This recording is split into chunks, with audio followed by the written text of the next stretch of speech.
Había una vez una niña llamada Marinali que vivía en una pequeña aldea mexica rodeada de naturaleza y color. Desde muy pequeña, Marinali tenía una gran curiosidad por el mundo que la rodeaba y siempre buscaba respuestas a sus preguntas. Un día, Marinali paseaba por el jardín cuando una hermosa mariposa multicolor llamada Papalotl aterrizó suavemente en su hombro.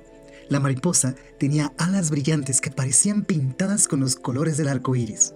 Entonces Marinari le preguntó con entusiasmo: Papalotl, ¿puedes ayudarme a entender el Tonalpohualli?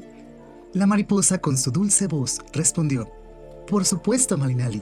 El Tonalpohualli es una forma de contar nuestra que usamos para guiar nuestras vidas.